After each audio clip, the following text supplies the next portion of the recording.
Hey y'all.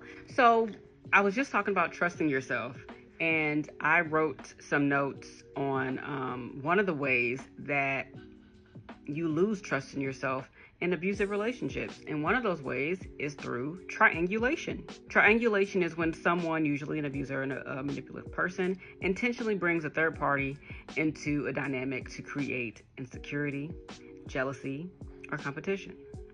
It's not just about having a third person around, it's about using that person to control or destabilize you emotionally.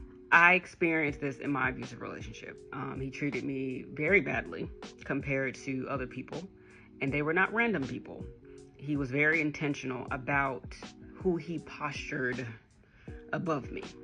This is a pattern I picked up early about the person that abused me, but what I didn't pick up on was the intentionality and malice behind it. I also realized later on that he used me for this same purpose in the relationship before me.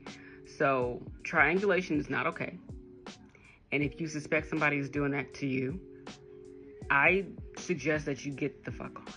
I suggest that you leave and go no contact with this person, because it does not get better. There's really no point in sticking around and trying to figure it out, and you don't gotta do all that.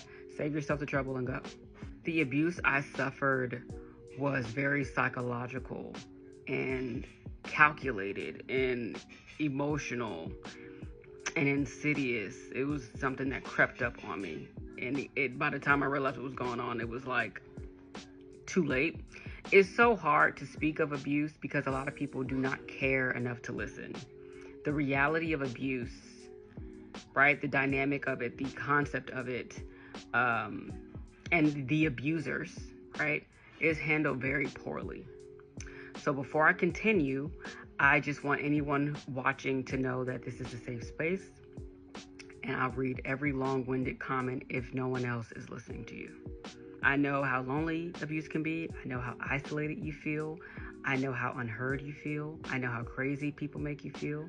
I like to read long comments and comment back, so just remember that. Even if it takes me a couple days, I try to respond to everyone who leaves long comments, or who leaves comments where you're clearly being transparent and you're telling your story, you're sharing your experiences and your feelings, and you're being vulnerable. It takes a lot of courage to do that.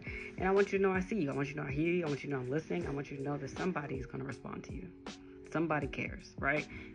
I hear you. So back to triangulation. Triangulation breeds insecurity and ruins your self-esteem or the trust that you have in yourself, because someone intentionally creates an environment where your position in their life is absolutely up for grabs, and they want you to know that it's not about making you feel loved or wanted. It's about making you feel disposable. And if you have the kind of trauma that they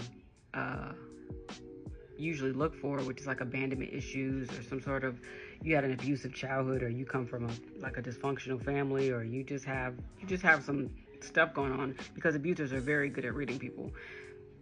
If you have that kind of abuse, that kind of trauma happen to you, it makes you react poorly to triangulation. And when you do that, you will then perform for their approval. You'll chase their approval. You'll chase their validation. You will then question their relationships with others compared to your relationship with them. This is why I emphasize getting to know yourself, because that's how you learn to trust yourself. This includes childhood trauma, your triggers, your patterns. All of that is important to know and honor when you are healing and reconnecting with yourself. Understanding who you were as a child and how it relates to how you show up in relationships today as an adult can really serve as a great buffer between you and people who want to abuse, control, or break you.